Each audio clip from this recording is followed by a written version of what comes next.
साथियों, अस्सलाम वालेकुम वरहमतुल्लाहि वबरकातुहू। देखिए, कल पूरे दिन इस व्हाइट हाउस में सिर्फ आपके डिमांडों पर ही चर्चा चली और जो बातें हमने कही थी, क्योंकि ये झूठ बोल रहे थे अलाउंसेस के सिलसिले में कि अलाउंसेस पे कोई डिसीजन नहीं हुआ। हमने कहा कि आपके लोकल ईसी के मेंबर मौजूद हैं, आप उन्हें इमरजेंसी ईसी बुलाइए और उनसे पूछिए कि हाउस में क्या चर्चा हुई और क्या निर्णय हुआ। बहरहाल रात को 11:30 बजे तक आपकी इमरजेंसी ईसी चलती रही और उसमें यह तय पाया कि 23 तारीख को एक स्पेशल ईसी बुलाई जाएगी जिसमें आपकी सारी डिमांडों पर चर्चा होगी और निर्णय होगा। लेकिन स्ट्राइक हमारी जारी रहेगी, धरना हमारा जारी रहेगा।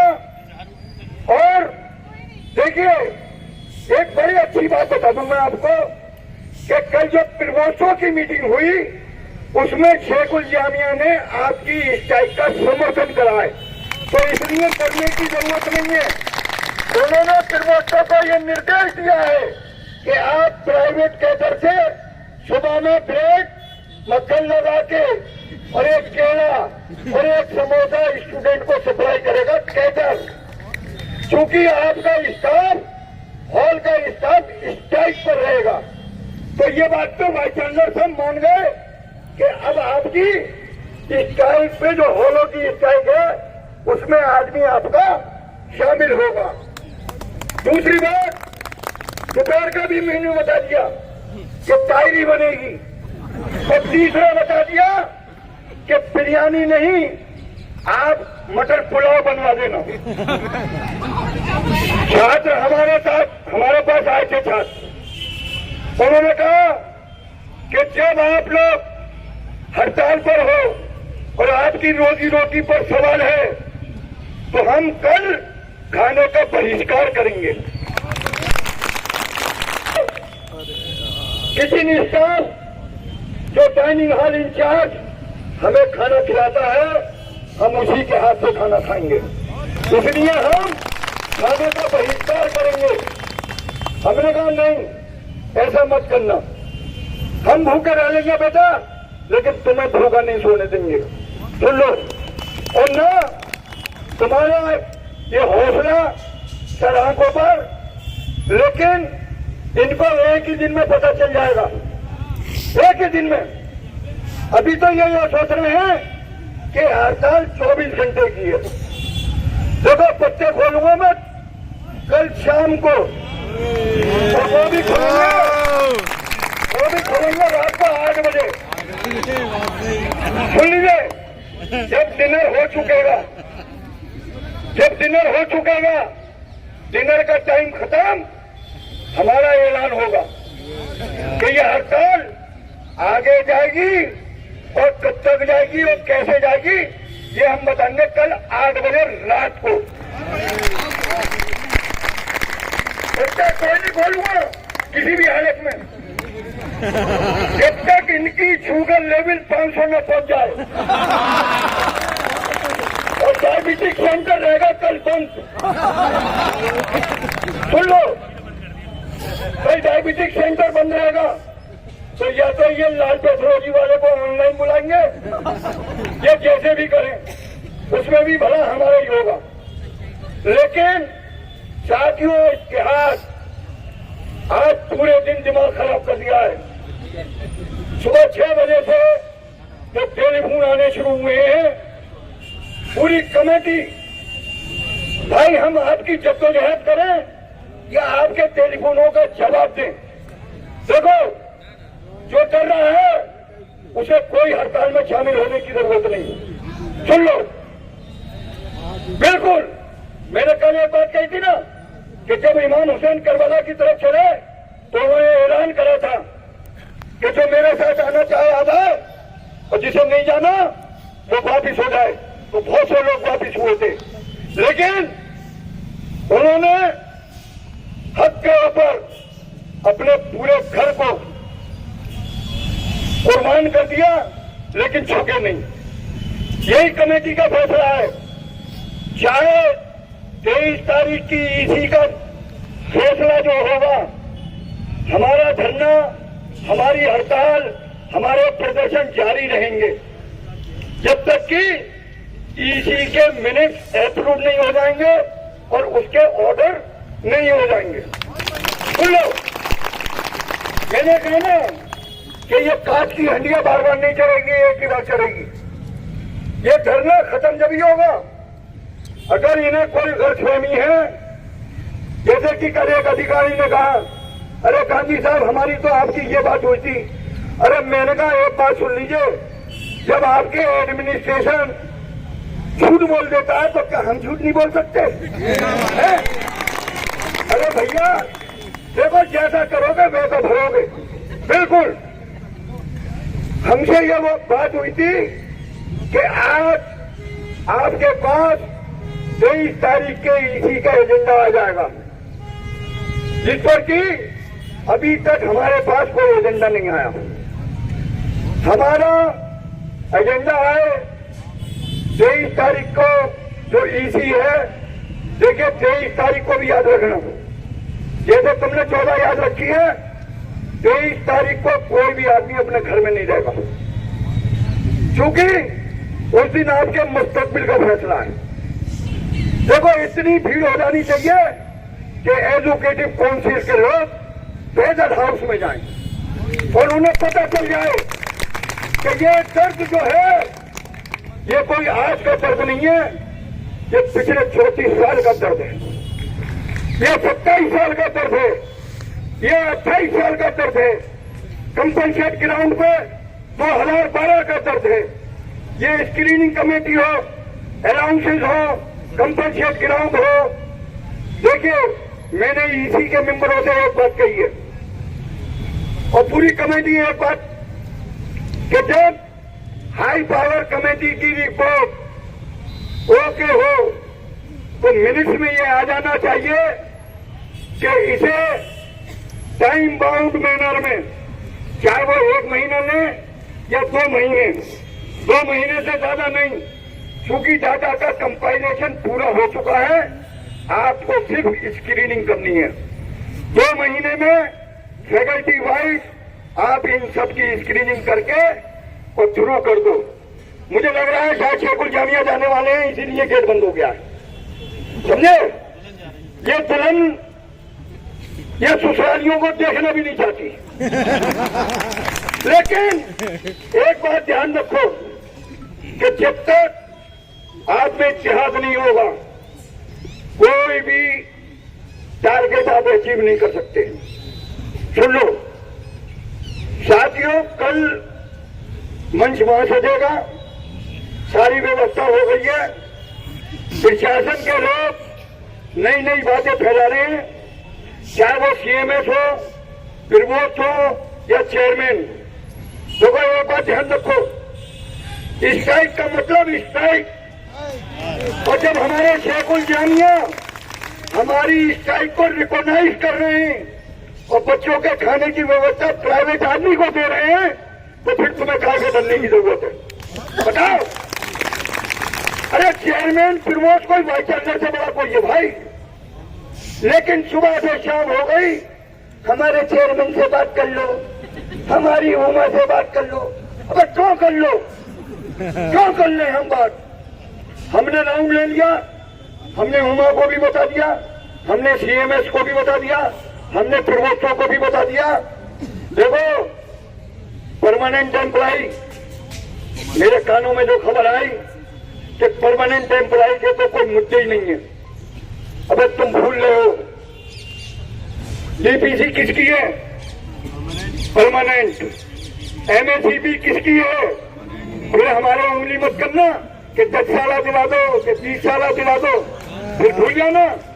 क्योंकि लड़ाई अब हम जब टेम्परेरी और डेली वेजर की लड़ रहे हैं और जब तुम शामिल नहीं होंगे उनके तो फिर हमसे मत लेना। तो गांधी जी हमारी पुरानी सर्विस में निकल लो, हमें तो ये एडजस्ट कर दे रहे हैं, फिर मत कहना हमसे परमानेंट आदमी बिल्कुल भी कि हमें एमएसपी नहीं मिल रही कि रजिस्ट्रार साहब तो पुराने मुर्दे का उखाड़ रहे हैं। जब उखाड़ेंगे तो फिर हमारे पास मत आना। जब तुम नहीं आ सकते दूसरे के लिए तो हम भी नहीं आएंगे अब तुम्हारे लिए। ये बिल्कुल हमारी नीति स्पष्ट है। ये कोई रजिस्ट्रार ऑफिस के एडमिनिस्ट्रेशन की नीति नहीं है कि कहे कुछ और करे कुछ, क्योंकि ये न जानते और न मानते। लेकिन हम जानते भी हैं और मानते भी हैं और मनवाना भी जानते हैं। साथियों, कल जब मीटिंग हो रही थी अंदर, मैं आपको अंदर की भी बात बता दूं तो 2 अधिकारियों में लड़ाई हो गई। उन्होंने कहा मैंने तुम्हें क्या बैठाने के लिए रखा है। उन्होंने कहा एक बात बताइए, जब हम कह रहे हैं तो आप मान क्यों नहीं रहे, आप इतने प्रोलॉन्ग क्यों कर रहे हैं।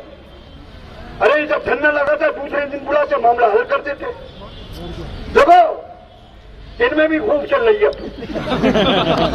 हमारे में तो एकता हो गई लेकिन उधर शुरू हो गई है।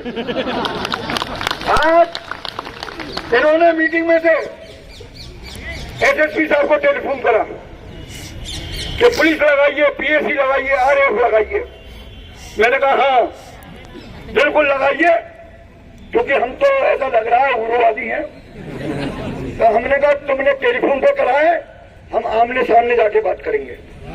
आज हम लोग जकी भाई, सलमान खलील, अमजद, मैं और आबिद जैदी साहब, हम लोग 5 लोग गए एसएसपी साहब के पास। हमने पर्ची लिख के भेजी 5 के नाम पे और नीचे लिखा नॉन टीचिंग एम्प्लॉय। फौरन उन्होंने बुलाया। देखिए ये इदारे की बात है कि एबीयू के नाम पे फौरन बुला लिया गया, जबकि भीड़ बहुत थी। ये आपके लिए काबिल-ए-तारीफ बात है। बोले जी बताइए। उन्होंने कहा कि इसको लीड कौन कर रहा है। तो जकी साहब बोले ये लीड कर रहे। तो मैंने कहा मैं फैसल गांधी, समझे, ये जकी अहमद साहब और ये सलमान खलील साहब। बोले यार हम तो ये समझ रहे थे कि बड़े जो आंदोलन चला रहे हैं बड़े खतरनाक लोग हैं। मैंने कहा सर वो आपका जूनियर है जिसने बताया है, वो आपका जूनियर है जिसने ये बताया कि हम खतरनाक हैं। हम खतरनाक हैं अपने अधिकारों के लिए। सुन लीजिए, हमने 1 to 1। उन्होंने कहा समस्या क्या है। हमने कहा समस्या ये है कि 7 साल से वेतनभोगी कर्मचारियों का वेतन वृद्धि नहीं हुई। उन्होंने कहा भाई 7 साल से नहीं हुई। उन्होंने नोट करा। हमने कहा सर, बोले मनरेगा में तो, बोले कितना मिलता है। हमने कहा 11,000, 12,000 और 14,000। ये हमारी कप्तान साहब से बात हो रही है। उन्होंने कहा मनरेगा में कितना मिलता है। मैंने कहा मनरेगा हम पे लागू नहीं होता, इसलिए नहीं लागू होता कि हम सेंट्रल यूनिवर्सिटी हैं, हम पर सेंट्रल वेजेस लागू होते हैं, तो ये लागू नहीं कर रहे। बोले पहले कितना बढ़ा था। मैंने कहा 100 रुपए। तारिक मंसूर साहब जब बैठे थे 100 रुपए बढ़ाए। बोले भाई चलिए, इसका मतलब ये कि हमारी डिमांड उन्होंने भी मानी कि हमारी डिमांड जायज है। बोले बढ़ना चाहिए। दूसरा, उन्होंने कहा दूसरा इश्यू क्या है। मैंने कहा सर ये अपनी कागज को नहीं मानते। जो एजुकेटिव काउंसिल ने पास करा, हाई पावर कमेटी की रिपोर्ट आ गई, बजाय इन्हें लागू करने के या हाउस में डिबेट कराने के, ये इन्होंने दिल्ली भेज दी। अब दिल्ली से आएगी नहीं आएगी ये वो बताएंगे। बहरहाल उन्होंने वो भी लिखा। उसके बाद अलाउंसेस, हमने कहा सर हमारे अनाउंसेस 1 साल से काट दिए गए, हमारे आदमियों को फिक्स पे कर दिया गया, जबकि हमारा जीपीएफ भी कट रहा है, हम इलेक्शन की ड्यूटी भी देते हैं और रेलवे में और खुद अलीगढ़ मुस्लिम यूनिवर्सिटी के 1903 के जो ऑर्डर है 1236 उसमें लिखा हुआ है कि टेम्परेरी स्टेटस के एम्प्लॉय को डीए दिया जाएगा, लेकिन और एक्ट में भी लिखा हुआ है, एएमयू एक्ट में भी लिखा हुआ है। बहरहाल वो भी उन्होंने नोट करा। चीफ का बंद ये था, मैंने कहा सर रात को आपके पास एक टेलीफोन आया था और वो शायद हम लोगों के सिलसिले में आया था, तो आपने ये कहा टेलीफोन पे ही कि मैं इंटरनल मैटर में इन्वॉल्व नहीं होऊंगा, जहां कहीं शांति व्यवस्था भंग होने की बात आएगी या कानून व्यवस्था तब मैं इन्वॉल्व होऊंगा। तो उन्होंने कहा किसी सीओ को ही भेज दीजिए, तो बोले मैंने रात को एक सीओ को भेज दिया था, याद होगा यहाँ जो लोग बैठे थे सीओ की गाड़ी आई थी। बोले मैं इसमें पार्टी नहीं बनना चाहता, लेकिन हाँ आपकी समस्याओं पर बात जरूर करूंगा, क्योंकि आपकी जेन्युइन डिमांड है, मैं बात करूंगा आपके कुलपति महोदय से, लेकिन कोई भी एक ऐसा कार्य मत करना जिससे कि हमें इन्वॉल्व होना पड़े, क्योंकि आपके यहां बदमाश बहुत है। तो हो सकता है 2-4 कट्टेधारी आपके बीच में भेज दें और वो आपके आंदोलन को दूसरे ट्रैक पे ले जाए। हमने कहा सर हम कर्मचारी हैं, हम ये एश्योरेंस दे रहे हैं कि हमारा 47 दिन हो गया धरना हमारा शांतिपूर्वक चल रहा है। इससे पहले 9 तारीख को हमने हड़ताल करी थी, वो हड़ताल भी हमारी कामयाब रही और शांतिपूर्वक रही। मैंने कहा इस शांति से इनमें अशांति है, जो हमारे कार्यक्रम चल रहे हैं शांतिपूर्वक, उसी से इनके अंदर अशांति है। हमने कहा सर हमसे, बोले आप मुझसे क्या चाहते हैं? मैंने कहा सर हम बस ये चाहते हैं कि एक तो ये बाबा ये फेयर जो है इससे ट्रैफिक डाइवर्जन हो जाए, क्योंकि उस दिन पब्लिक कल जो होगी ज्यादा होगी, तो एक तो ट्रैफिक कंट्रोल हो जाए उधर से और एक ट्रैफिक कंट्रोल हो जाए हाई दिल के गेस्ट हाउस। बोले ठीक है, उन्होंने नोट कर लिया, सीओ को निर्देश दे दिए। बहरहाल बहुत बेहतरीन माहौल में ये समझ रहे हैं कि शायद हम लोग गली पूछे गए हैं। अरे भाई हमने यहां से लेकर डीजीपी ऑफिस तक देखा है। हम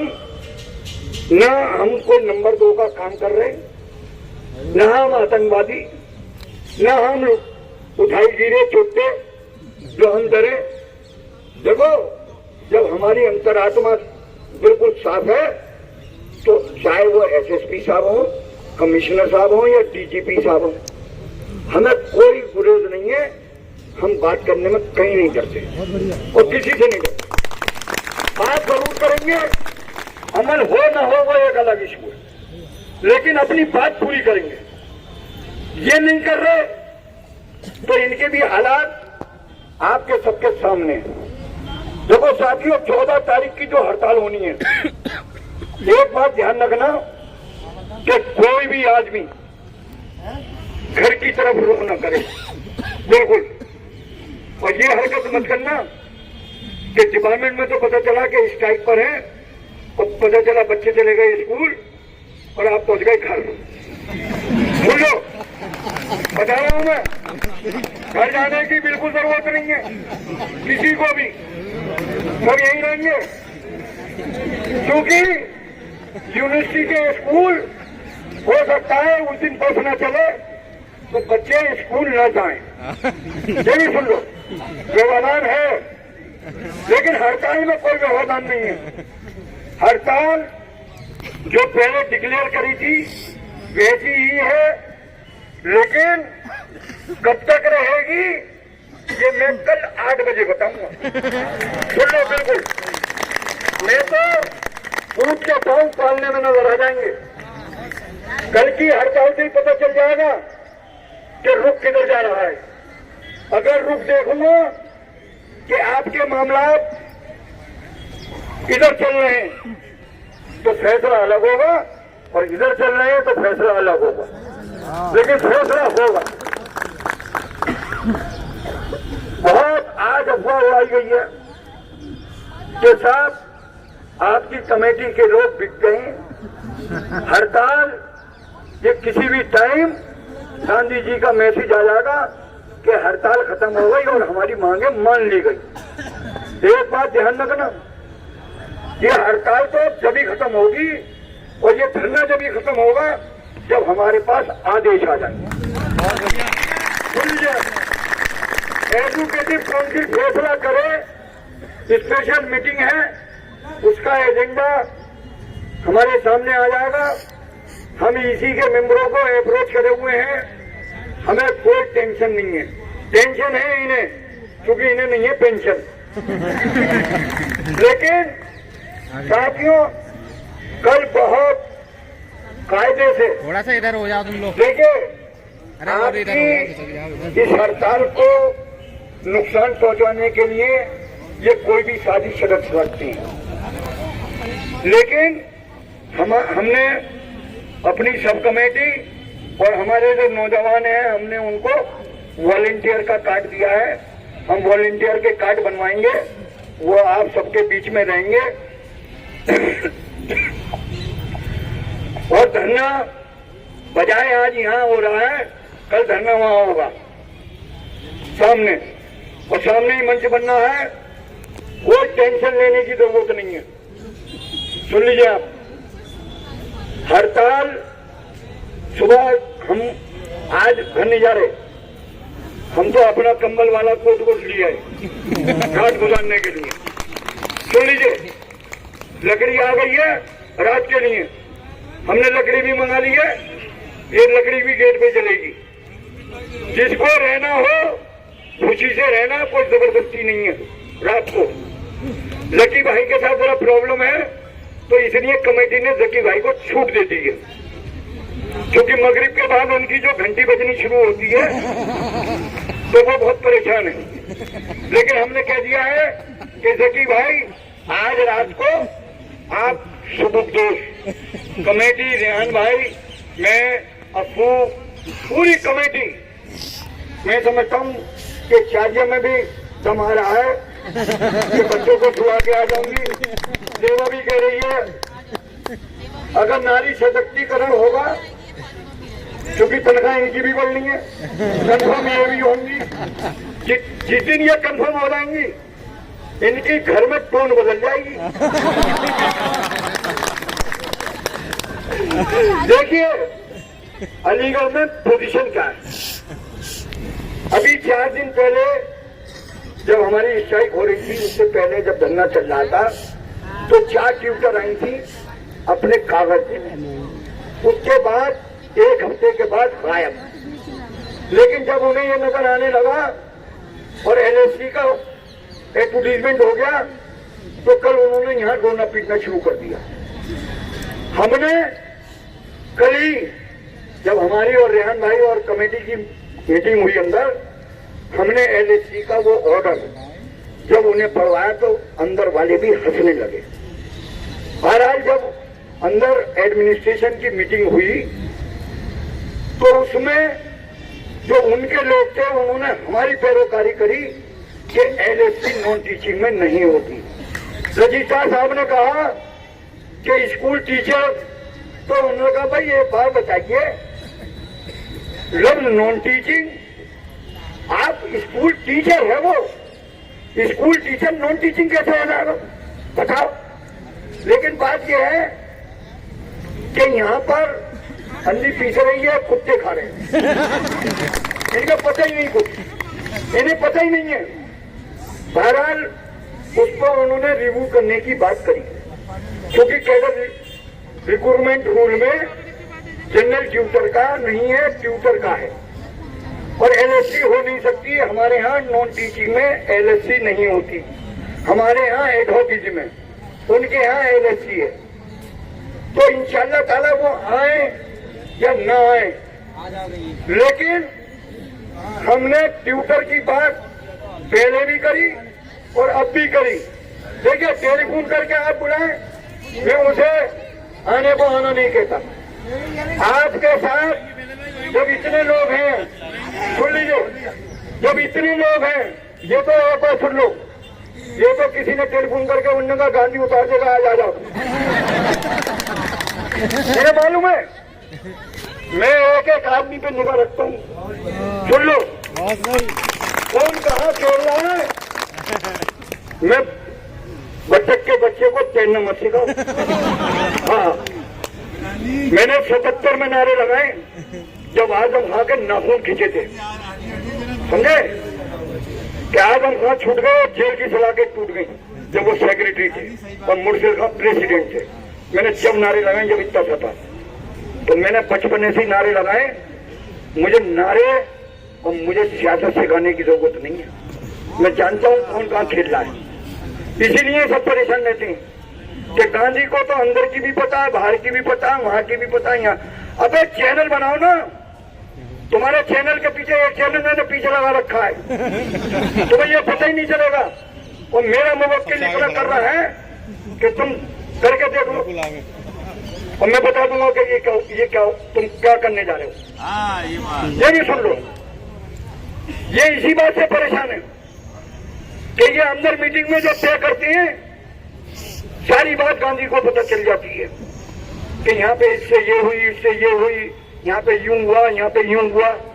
अबे हमें मालूम है साथियों, 14 तारीख की हड़ताल वो एक ऐतिहासिक हड़ताल होगी और इंशाअल्लाह ताला देखो इतिहास से ही जीत है।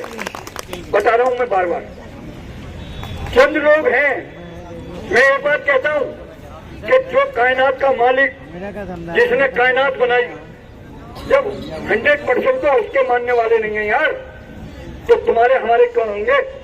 और ना हम चाहते, लड़ाई तुम्हारी है, तुम्हारे लिए लड़ रहे हैं भाई। तुम ये सोच रहे हो कि फला का हो जाएगा तो मेरा हो जाएगा, अरे हो तो जाएगा। देखो, किसी का पेट ज़कात के पैसे से भरता है और किसी का अपनी मेहनत से भरता है। लेकिन अब ये तय तुम्हें करना है। मैं आपको एक हजरत अली का कौल सुनाऊं। आप जा रहे थे, असर का टाइम हो गया, जो आप घोड़े से उतरे, उसकी जीन उतारकर एक आदमी मस्जिद के बाहर खड़ा हुआ था, घोड़े की जीन उसे दे दी। आपने नमाज पढ़ी, जब लौट के आए तो पता ये चला कि वो आदमी मैं जीन के गायब था। आप बड़े फिक्रमंद हुए, तो जैसे पैंट लगती है ऐसी बाजार लगा हुआ था। आप ढूंढते ढांढते वहां पहुंचे तो एक दुकानदार उनकी जीन लिए बैठा हुआ था। उन्होंने कहा भाई ये जीन मेरी है। उन्होंने कहा हुजूर ये तो मैंने खरीदी है। एक आदमी आया था, उसने 2 दिरहम में मैंने खरीदी है। उन्होंने कहा कि अब बताओ तुम कितने। जो उसने मांगे वो हजरत अली ने अदा करे और अपनी जीन वापिस ली और फरमाया कि जब मैं नमाज पढ़ने जा रहा था और जीन की जिम्मेदारी इसे दी थी, तो मैंने ये सोचा था कि जब लौटूंगा तो 2 दिनार इसे दूंगा। अब ये इसके अमाल के ऊपर है कि इसका अमाल ये था कि वो नंबर 2 से पैसे कमाना चाहता था। उसने मेरा माल चुरा के बेच दिया और 2 दिरहम ले लिए। अगर ये अपनी जगह खड़ा रहता तो वो 2 दिरहम हलाल के होते। तो साथियों, बात यह है कि जो लोग आज हम बहुत परेशान नहीं, और हमारी गर्मा गर्मी भी हुई इसीलिए कि हम बहुत फ्रस्ट्रेट हो गए इस बात से। एक कह रहा आइए सर, अबे हमने कहा ताला हम डालेंगे, तू डाल है।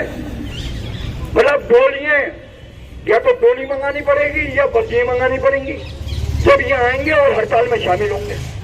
अरे एडमिनिस्ट्रेशन का काम है हड़काना और तुम्हारा काम है इस साइड पे आना।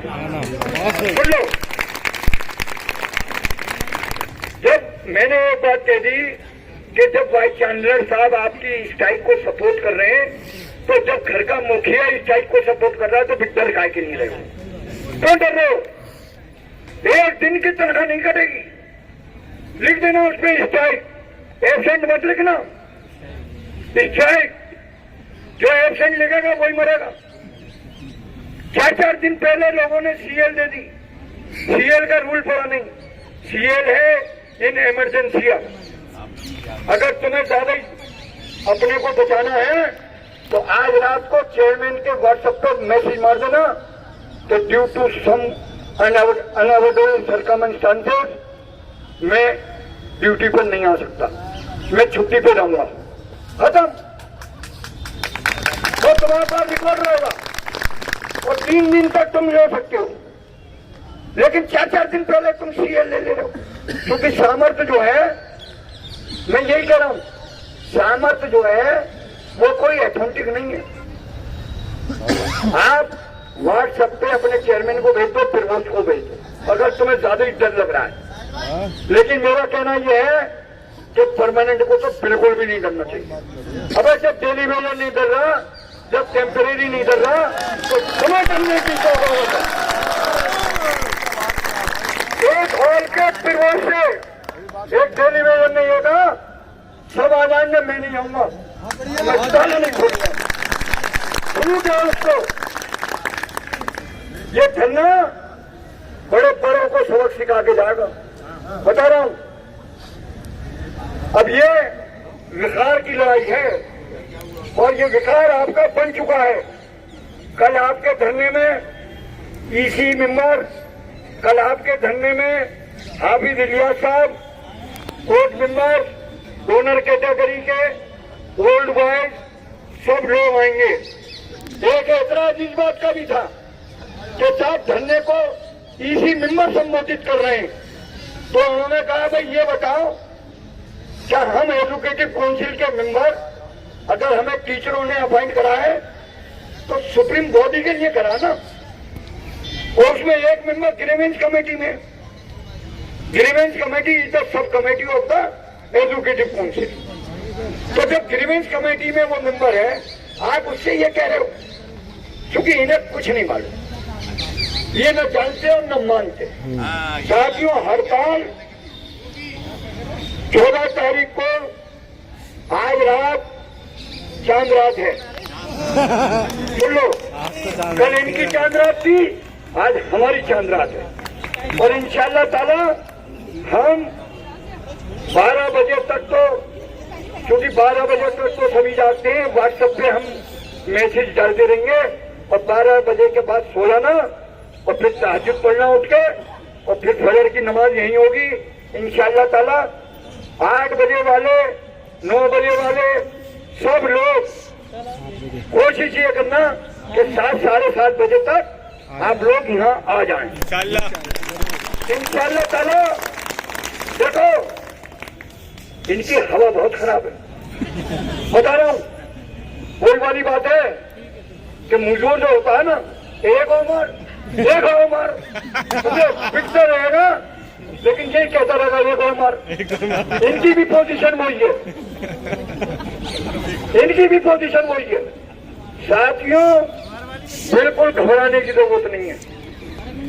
इन्होंने बहुत कोशिश कर ली, लेकिन हमें ये टिका नहीं पाए, और इंशाअल्लाह ताला अल्लाह ही टिकाए तो बात अलग है, हो सकता है मौत आ जाएगा, लेकिन हड़ताल फिर भी जारी रखना बिल्कुल। अगर हमने से 9 आदमियों में से कोई मर भी जाएगा, लेकिन तब भी स्ट्राइक हो, क्योंकि ये उस जनाजे को भी देख लेंगे कि उनके क्या जनाजे निकलते हैं जो हमारा निकलेगा। इसलिए बिल्कुल घबराने की जरूरत नहीं है, स्ट्राइक होगी होगी होगी। शुक्रिया। अस्सलाम वालेकुम।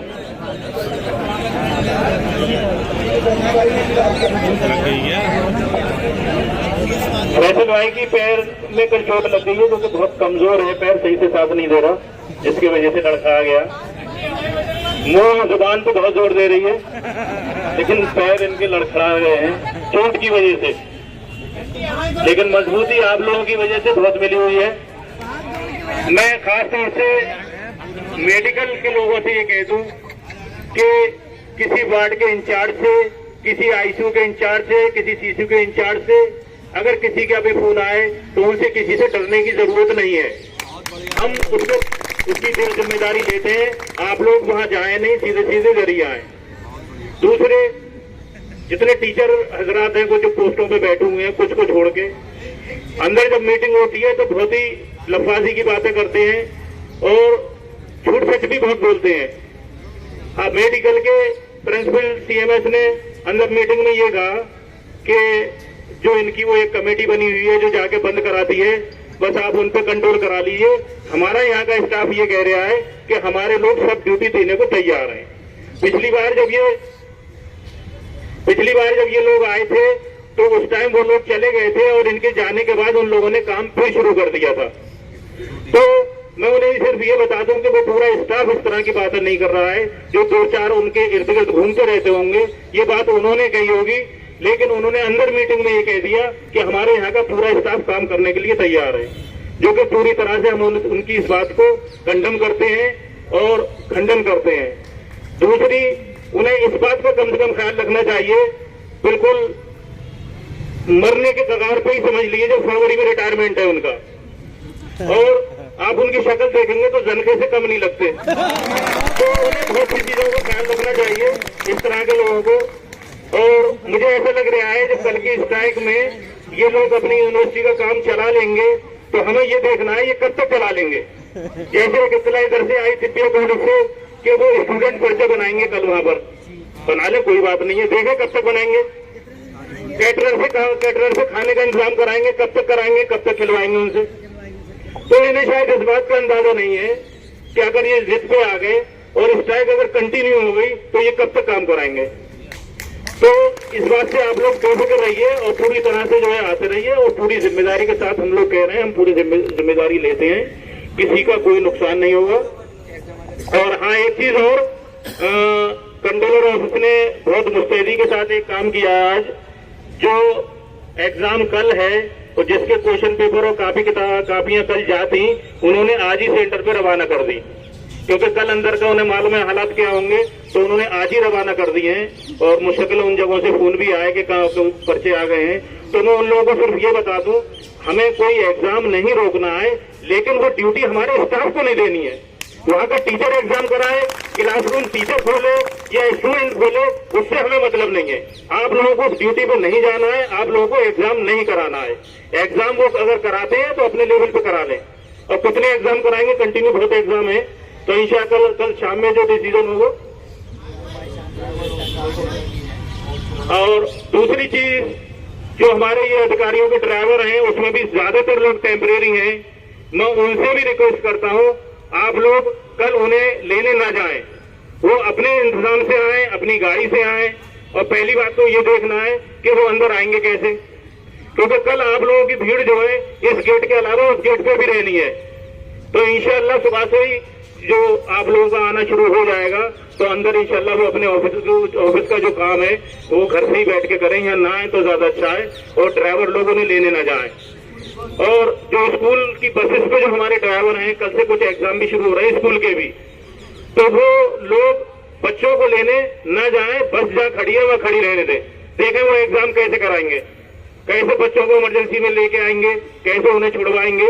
इसलिए वो जितने भी बसों के ड्राइवर हैं वो लोग भी कल ना जाएं। और जो भी डिसीजन होगा और जो भी बात होगी वो शाम में फाइनल होगी यहीं पर, और आगे की रणनीति पूरी बता दी जाएगी। दूसरी चीज ये है कि जो अभी गांधी जी यहाँ से साफ कर चुके हैं, जो परमानेंट एम्प्लॉई हैं उनकी सबकी 6-7 साल से एमएससीपी रुकी हुई है, जो उसकी मीटिंग्स नहीं हो रही है। उसकी सबसे बड़ी वजह यह है उनकी सीआर अवेलेबल यही नहीं है यहाँ पर, क्योंकि सीआर मंगाई नहीं गई, सीआर किसी की तैयार नहीं है। जो अब रूल्स में जो है, जब तक उनकी सीआर नहीं होगी उन्हें एमएससीपी नहीं मिलेगी। और उनकी सीआर पिछले जो बैकडेट की है वो तैयार कराने की जिम्मेदारी कमेटी ने ली है, जिसकी वजह से उन्हें एमएससीपी मिल जाए। और अगर वो हमारा साथ नहीं देते हैं तो उनकी सीआर का क्या हाल होगा ये उन्हें खुद अंदाजा हो जाएगा। फिर वो, क्योंकि वो पूरी जिम्मेदारी कंट्रोलर साहब के पास है और उन्हें हम लोग जो है पूरी उनका तो काम में साथ देंगे। तो फिर कल को ये ना कहें कि साहब हमारी सीआर करा दो। अगर वो हमारा साथ देंगे तो हम उनके साथ हैं, वो हमारा साथ नहीं देंगे तो हम उनके साथ नहीं हैं। जिस स्केल पे आए हैं उसी स्केल पे रिटायर होकर और इंतकाल होकर चले जाएंगे, अगला स्केल नहीं मिलेगा उन्हें। आज हमारे बीच में डॉक्टर बदर रिजवान साहब और फहाद इफ्तिखार साहब, जो दोनों तिबिया कॉलेज हॉस्पिटल से थे, मुस्तकिल ऐसे जमे रहे बहुत बेहतरीन तरीके से, जबकि डॉक्टर लोग हैं दोनों। हाँ, वो बता दिया मैंने, स्टूडेंट बनाएंगे तिबिया कॉलेज पर्चा और डॉक्टर देखेंगे। और कल हमारे बीच में मोहम्मद मुस्लिम जो पीआरओ ऑफिस में है और जावेद खान जो अल्लामा इकबाल हॉल के ऑफिस में है, वो बैठेंगे। कल मंच जो है मुस्लिम साहब सजवा रहे हैं अपने बैठने के लिए, और कल इंशाल्लाह माइक का सिस्टम भी बहुत अच्छा होगा। आप लोग बहुत ज्यादा तादाद में सुबह से ही यहाँ पे पूरी तरह से भीड़ नजर आनी चाहिए, जो कि मुस्तकिल रहनी चाहिए। और जब तक रात को जो उन्होंने कहा कि 8 बजे आखिरी खुतबा आएगा, उस खुतबे के बाद ये बताएंगे आगे की रणनीति क्या होगी। बहुत बहुत शुक्रिया सभी लोगों का।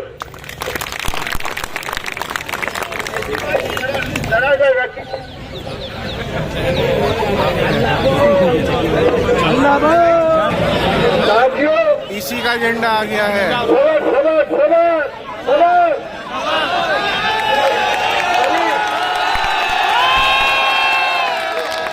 अभी कंफर्मेशन ऑर्डर नहीं आए, अभी सिर्फ एजेंडा आया है। अबे इतनी जल्दी खुश मत हो,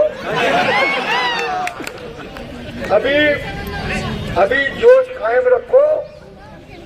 अभी लड़ाई लंबी है। ये मत सोचो कि 14 तारीख को हड़ताल हो जाएगी और तुम्हारे सारे काम हो जाएंगे। हमने कहा ना कि धरना जारी रहेगा और बीच बीच में जो कार्यक्रम होने हैं वो भी होंगे, जब तक कि आपके ऑर्डर नहीं हो जाएंगे। आप ही सेठी साहब गए अंदर, वो अभी एजेंडा लेके आ रहे हैं, मैं पढ़ के सुनाऊंगा। ठीक, बैठ जाओ भैया, बैठ जाओ।